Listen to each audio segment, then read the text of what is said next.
creature is more amazing? We're the most creative and destructive, intelligent and foolish, loving and hateful beings on earth. And we've come to have a significant effect, good or bad, on everything we touch. I'm Thane Maynard. Tune into the 90-Second Naturalist and find out how we're interacting with the natural world today. Listen every weekday afternoon during the KSJE Evening News at 5:30. This program is supported by San Juan Health Partners Urology, providing a wide range of personalized services for the whole family, including children. Our caring professionals are dedicated to helping meet your urology health needs with skill, experience, and service you need. For a complete listing of our services and to learn more, visit sanjuanhealthpartners.com or call 505-609-6300. San Juan Health Partners Urology, a division of San Juan Regional Medical Center.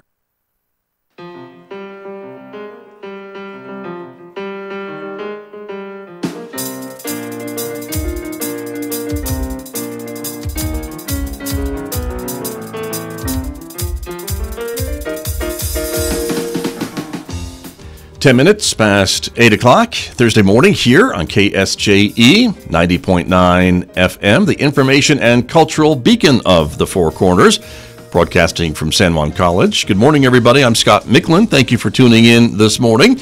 And a special welcome to our viewers who are watching our visual radio program live on the KSJE Facebook page and YouTube channel.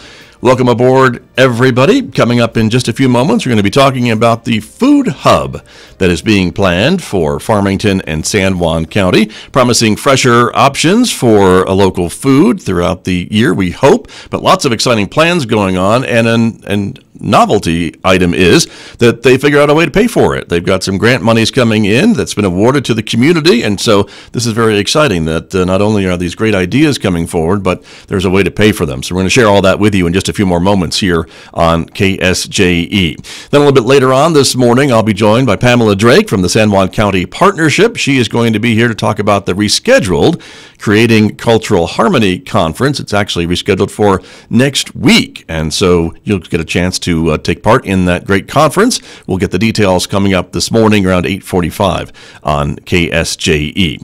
After the news at 9 o'clock, Mick Hess will be along roving with the arts, and today Mick is playing more Bach cantatas for us. Today on the playlist, cantatas 52, 54, and 55 on Roving with the Arts. And the other local program I want to let you know about today is happening after the news at 12 o'clock today. It is the second edition of Right on Four Corners, our local and regional author program with Tracy Hales-Vass. And Tracy is talking with this author, Don Morgan, who has written the book, The Bisti Business, under the name of Don Travis. She'll be talking with him about his book coming up this afternoon at 12:06 right here on KSJE. So we hope you will check that out as well. Also, while you're checking things out, check out our social media platforms. Of course, we hope you will follow us on Facebook to see this and many other visual radio programs. They're also on YouTube if you're not a Facebook person, or if you want to watch us on your big screen television or smart TV. Also, don't forget about the KSJE feeds on Twitter and our brand new Instagram page as well. And of course, for all the details on our programs, you can check out our website at ksje.com. That's also where you will find our regional events calendar. And for those of you watching me this morning, I'm showing you a few of the items on our regional events calendar. CyberCon is continuing today here at San Juan College, talking a lot about internet safety and some of the careers associated with that. Jazz Fest is happening tomorrow here at San Juan College at the Henderson Performance Hall. It's always a great performance and a great evening of entertainment. Some other events that are going on include the Business After Hours tomorrow at Advertising Ideas in Farmington, part of the Farmington Chamber of Commerce Business After Hours events. Burlesque Live at the Sheridan Opera House up in Telluride is happening this weekend as well. And the Metropolitan Opera is on screen at Fort Lewis College, if you want to check that out as well on March the 30th. Just some of the many events that we've compiled for you on our regional events calendar that goes beyond the boundaries of San Juan County. If you're traveling throughout the area or maybe traveling down to Albuquerque, you can certainly check it out anytime at ksje.com.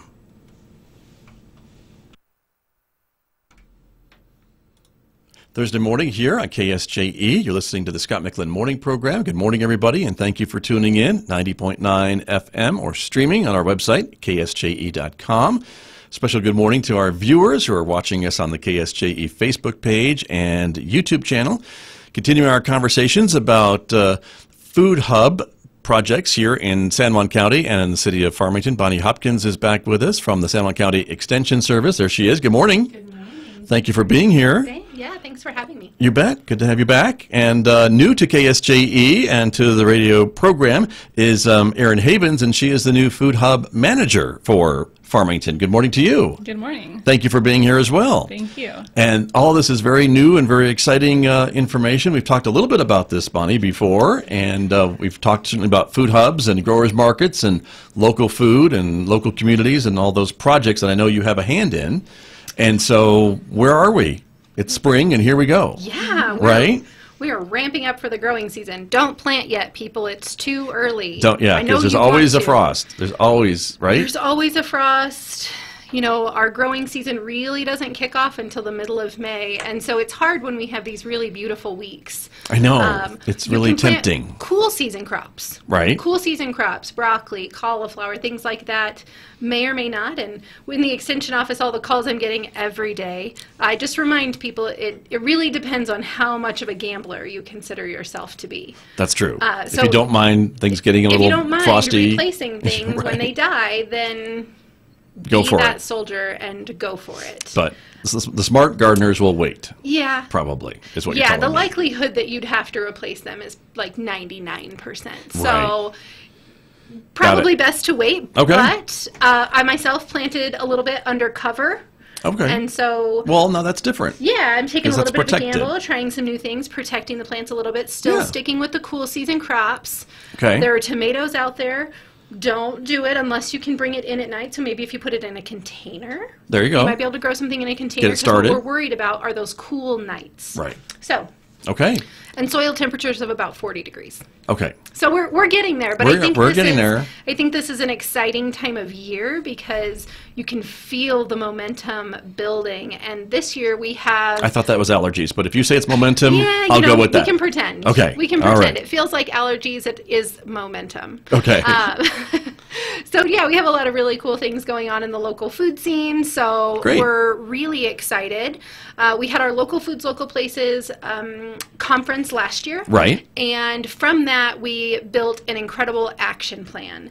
And this action plan includes 4 items, 4 real action items of ways that we're going to proceed forward. And one of those was to get a food hub or an aggregation facility started. And the folks at San Juan College, Judy Castleberry is our champion over at San Juan College. We love Judy here. We love Judy. Yes. Judy's been such an incredible asset because she brings an incredible perspective because she's really one of the best customers at the farmers market. Right. So Judy is there every morning supporting the farmers, so she brings a great perspective. Right. So we love having Judy on the team, but Judy and the team over at the Quality Center for Business wrote a grant to the EDA, and we got it. And because EDA is something, Department of Agriculture? Economic Development Agency. Thank you. Yeah, Erin's on it. No, she knows. Thank you, Erin. So Judy got this great grant to bring on a food hub coordinator. And so we brought Erin into San Juan County in the end of January. Okay. And so her and I have been working tirelessly on writing new grants and partnering with other people and figuring all of this stuff out and how we move forward. So really exciting. Erin is working on the operational plan of the food hub and what it will look like, so I'll let her talk a little bit more about that. Okay. Well, Erin, welcome. Thank you came here from where? I came here from Davis, California. Okay. And so we are all often called the Davis of New Mexico. Can you tell? Well, the Aggies here are the same as the UC Davis Aggies. That's New Mexico true. State Aggies. So, See? Yeah. Little similarities Yeah. in our state. So so for folks who aren't familiar with what the term food hub means, can you just give us a little introductory Yeah. lesson on what we're talking about when we talk about a food hub manager, which is what you are, and coordinator, and putting all this together for us in San Juan County? What does that mean? Yeah, so food hubs are kind of different depending on who starts them and what organization, but the main thing that a food hub does is it aggregates produce from many small farmers to a central location, and then it distributes that produce out to local restaurants and schools, grocery stores. So the main point really is to allow small farmers to be able to combine their produce and then be able to reach larger markets. And this, so this food hub here, we're not really entirely sure the organizational structure yet because we're just planning it now. You're working on it, right? But we're working That's what you're on building. it, yeah. And so the first step really is to get all the farmers together and kind of think about what their key needs are. So is it going to be distribution, or do we want to focus more on training for businesses or increasing production? So so we're just in these planning phases right now, working with all the local farmers and local restaurants and the school districts to try to make these connections between the two groups. Got you. And so with that being said, then, but the idea is to kind of to help ramp up the local food production so that then it can be available to these larger users of local food. Is that kind of also what we're talking about? Yeah, so definitely a part of the food hub is kind of increasing the local food system, local food scene here in Farmington, and getting produce from the farmers into the schools so that kids can eat it, into senior centers, into restaurants, and all the different places downtown and within Farmington and the surrounding areas. So local food is going to be more available. And that's the goal. And what about like storing it too for maybe more off season or extending the season a little bit too, because schools are in school not necessarily during the peak growing times, right? Or harvest times, right? Yeah, so this is where we're going to be working a lot with Bonnie and the extension office and kind of doing different types of farmer training for season extension and agriculture. And then we're also going to be applying for more funding, hopefully, because a big goal in the community is to have either a commercial kitchen or processing center for farmers, so we can start to have some value added products, so like salsa or dried fruit or even bread, things like that, so that we can have more year-round local options available. Right. It's so funny to me as a kind of a local history buff, because I think we used to have a lot of these things, Bonnie Hopkins. Didn't we have canning plants and things from Farmingtown past? I mean, you know. I mean, I'm not sure if we had commercial canning. I know there have been private groups and church groups that definitely even still have canneries still here. But yeah, it was a huge part of our culture before, and so we've gotten away from a lot of that. And so I think this is a really good way to let people get back into farming in a sustainable way. You know, they still have their full-time jobs, and so their time is limited.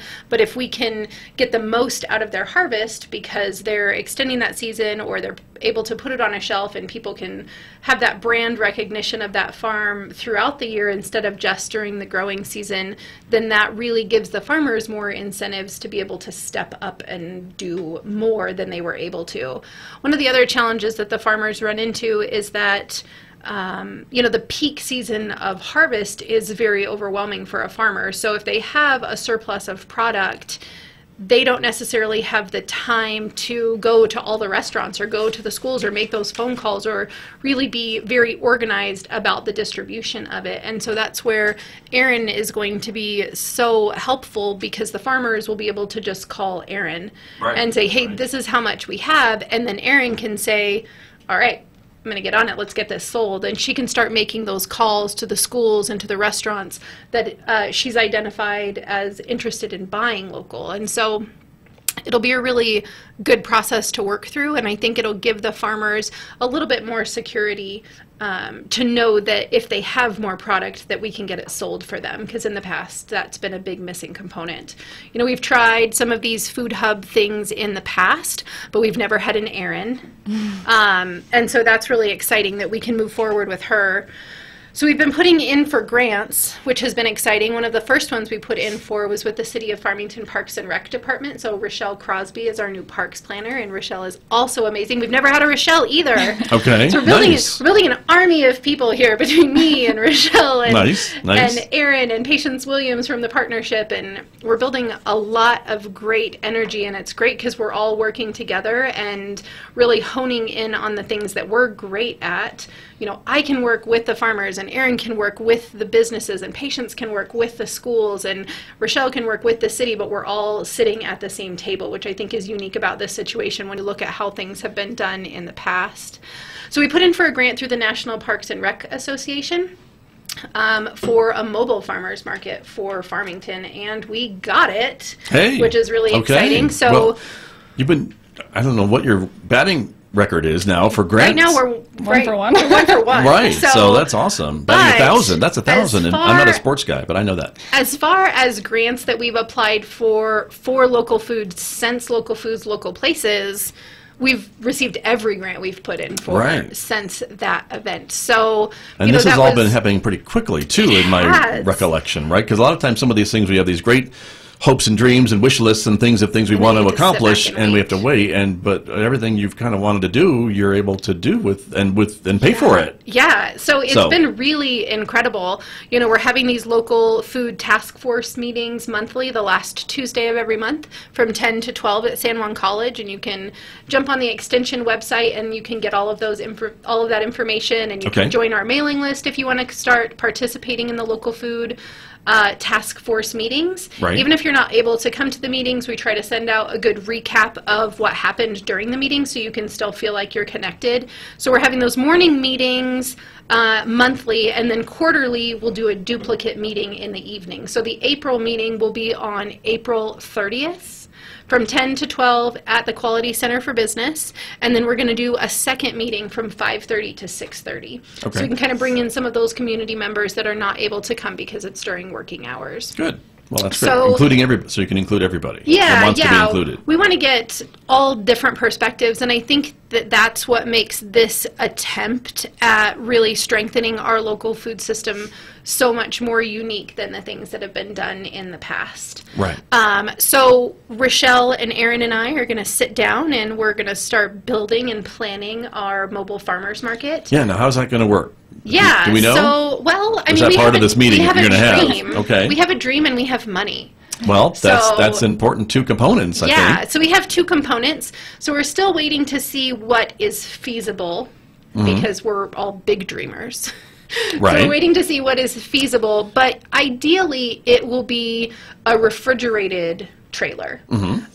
So when the farmers are harvesting, you know, when they're thinking about harvesting, they're asking themselves, how much did I sell last year? What are my historical sales for this year? And I'm going to pick just that much so I make sure I sell out at market and I'm not bringing stuff home. If we have a refrigerated truck on site at the farmers market on Saturday mornings, then they can say, you know what, I'm going to pick more. Right. And then if I don't sell it, it'll go into the refrigerated truck at the beginning of market, so it stays cool and it's not out there during the hot summer mornings. And then if we have a surplus of product, Erin and I, this is going to be a really fun summer for Erin and I. Okay. So if you see us, I take my coffee black. Right. I don't know. Okay. I'll take some cream. All right. Erin Very takes her good. coffee with cream. We also like just cold iced tea if you see us running around town. So you two will be hitting the road, is what you're We're telling going to me. be hitting the road, so it's going to be the Bonnie and Erin team this summer.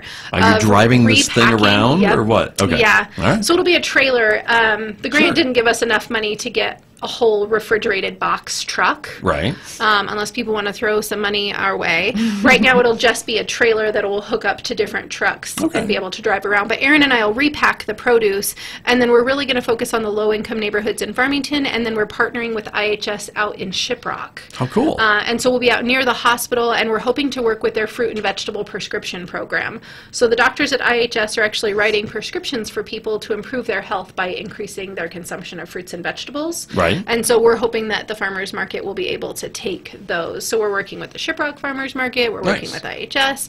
So the trailer, the mobile market, won't necessarily just stay within the Farmington city limits. I think that it's going to be a good learning experience for us, and it will also be kind of a pilot for what we need in the food hub. Right, so we'll be able to do it on a smaller scale this year, and then Erin can take the results of the products we got in, what it was like to work with the farmers, how the payment system works, how we're taking money from the customers. You know, we're going to take all of that and then build it into the food hub feasibility plan. And so got it.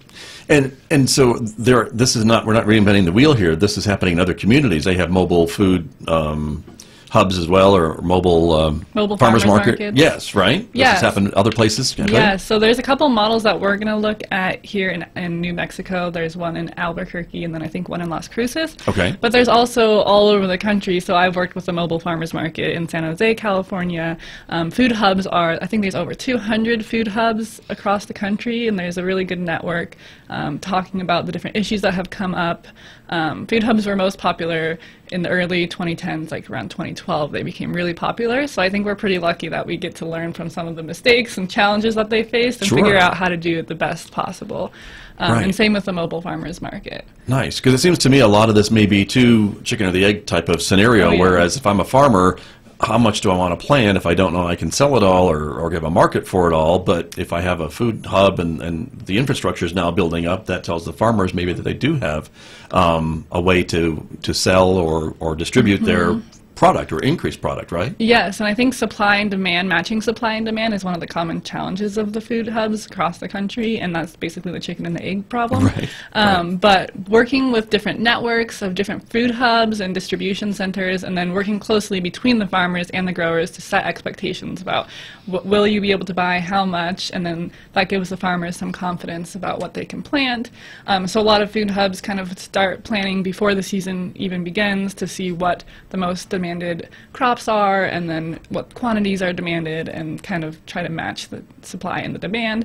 And then if not, perhaps you can supplement from other food hubs or work together, or if we have too much supply, we can send our food somewhere else locally. So that's kind of the dream, is to have all these different local food networks connected and linked into Farmington. And it's certainly, and you got to start somewhere, which is what we're talking about, right? And certainly as Farmington goes, the rest of San Juan County can go, and Farmington can kind of lead the way, I guess, by offering these things into Shiprock and other parts of the county. You're looking at those low-income neighborhoods, perhaps. Yeah, and they're even just over the state line. They've got an incredible model in Cortez that we're really looking at, where they have these pods that they place all over La Plata and Montezuma and Dolores County, where the farmers can actually go close to their home and drop off their product, and then the delivery trucks, you know, they drop off before 9, and then the truck comes by at 9:30 and picks up that produce and then takes it to the food hub, because we know that transportation is probably one of the biggest challenges for the farmer. So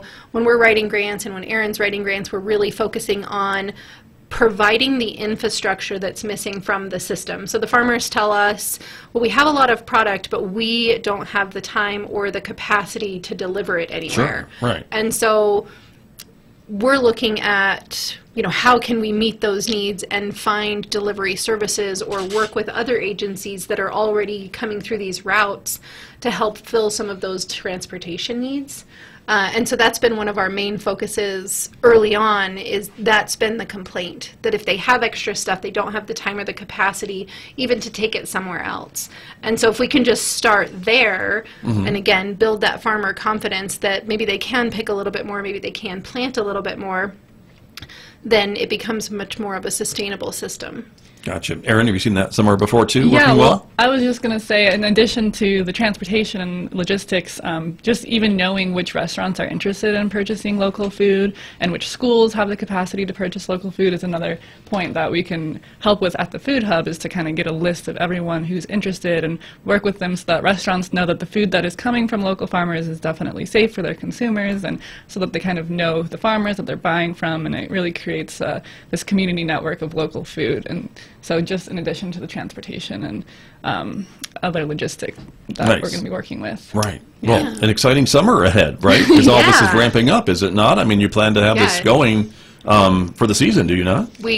We're dreaming. Okay. We're dreaming that it's going to happen. The mobile farmers market, the food hub, we are dreaming fully operational by 2020. But this will be the pilot, like you said. Gotcha. Okay. And that is a location for that is downtown something that you'd like to see it, or does it just depend on how things work out? I know when you're talking property, you never know. Right. So we're working with the city to identify somewhere downtown, and they've given us some ideas, but nothing is set in stone yet. But it looks like there are some empty places downtown, and so we think we're pretty likely to find somewhere. And that's what other communities have done too, is try to locate this near the center of kind of a community, a downtown area, or a trading center, right? Yeah, so definitely having it located somewhere that the community can see and knows about is a good plan. Visibility, an important thing. Yeah. Right. I mean, depending, since this is sort of an urban area that we want to do it in part of the local food system, we definitely think downtown with the MRA and everything is a good spot. Sure. So, yeah.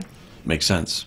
Location, location, location when they talk about real estate, right? So Yes. there you go. We just have a couple of minutes remaining this morning. So farmers market, of course, they'll be opening up. Farmers market, June 8th. Weather will be the first one cooperates. in Farmington. Nope, we're going to be there, rain or shine. Okay. Starting June 8th, and we'll go Tuesdays and Saturdays again in Farmington. The Aztec market, I think, is still going to be on Wednesdays. Downtown market will be Thursday evenings. Kirtland started a farmers market last summer. They are on Monday evenings, and we're working really hard to ramp up the Bloomfield market, which will Nice. also be on Thursday. So we want to give the community as much opportunity as possible to support the local farmers. And we did a great training on the 16th where we had over 100 farmers in the room being trained to vend at the farmers markets, and they all signed up to vend at multiple markets. So Nice. if they have a surplus of product, they can go to Kirtland on Mondays and Farmington on Tuesdays and Aztec on Wednesdays, so that there's a lot of opportunity not just for the farmers but also for the consumers. So And that's what you want, right? You Yeah, kind of want them to that's what take we advantage want. of these markets. absolutely. And I mean, we have audiences. the wonderful programs. We'll continue to accept the SNAP program and do the Double Up Food Bucks program. So Right. for every $1 people, well, I guess every $2, because the Double Up Food Bucks are in $2 increments. But for every $1 people want to spend in food stamps, we'll double that at the farmers market. So for $20, you'll get an extra $20, and you'll have $40 to spend at the market. So we'll continue with the SNAP and Double Up Food Bucks program, and so Nice. that's an incredible asset to our community, and trying to get some healthy fruits and vegetables into those families' homes that maybe wouldn't have those options otherwise. So Right. And it we're kinda does excited a- to see that program go forward and continue. So this will be the 5th year that we've done it. Okay. And that tries to kind of do away with the whole connotation that eating healthier is more expensive and I can't afford that. If you get double the bucks for your... Yeah, it definitely makes it more affordable, and Yeah. we've seen that people are more willing to try varieties that they maybe haven't tried before. They're willing to step a little bit out of their comfort zone, and they find things that they really like, and then that money stays in our local community, which is the most important thing. Right. So very exciting. So Yeah, lots so of cool things. We'll have the mobile farmers market up and running. Okay. We'll have the farmers markets, lots of different opportunities there. We're also going to have a local food summit this summer to follow up with the Local Foods, Local Places conference. We're looking at the last week of June, so that's still in the planning stages, so we'll have to come back. Come back and tell us talk all about the it. Local That's Food right. Summit. Okay. The other Well. exciting thing that we're working on, people have indicated that they wish they knew more about the farmers in our community, and they really want to know those farmer stories. So I'm working with the San Juan County GIS Department and Sharice Snell. Sharice is also a chili farmer with Valdez Chili Farms. Okay. And Sharice and I, along with the whole army of people, are working on a local food trail. So kind of like green chili cheeseburger trail from I the like Department it. of Tourism. Yeah, I like that. But we Yeah. want people to look around the county and be able to see where all of these farms are and where they could do farm tours. We've got some incredible things popping up. Lavender on the San Juan River, Wow, right next to right. Lines of the San Juan. So we've got some really exciting things coming up. So we're also hoping to launch the local food trail at the Local Food Summit and maybe get more people involved with different farms and visiting the farms and getting to know their farmers, because that's where the real quality of our local food system comes from, is the partnership between our incredible community and our hardworking farmers. And if we can bridge that gap a little bit, then I think it makes our system stronger as a whole. Sure. Well, and again, I think, the economics of farming has been challenging, to say the least, recently. And so I think for a lot of these maybe family farmers or small farmers, if they know they can sell their product or have a market to sell their product, that really helps them make some of those important decisions about planting and harvesting and how much field to prepare every season. Yeah. Yeah, there's an increase. I'm not a farmer. I don't even dress like a farmer, but that's what I think. I feel like maybe we need to get you a row at the community garden. That is maybe what you need to do. Yeah, so we'll also Okay. be launching community garden Community gardens plots, coming. That's right. in May. So we'll be signing up, especially at the old Farmhouse Community Garden, which is 20th just Street off of 20th. in Farmington. So we'll come back and talk a little bit about how community members can sign up at the community garden, and we'll get Scott out there farming. I'll get dirt under my nails and ready to go. I love it. I'm ready. Okay. Thank you both for coming in this morning. Thanks for having us. Thank you. It's a great information. Can't wait. Looking forward to it. Thank you. Thank you so much. My guests here on KSJE. Everybody back with more in just a moment.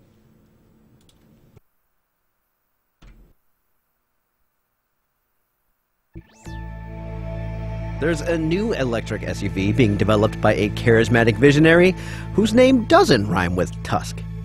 From American Public Media, this is Marketplace Tech, demystifying the digital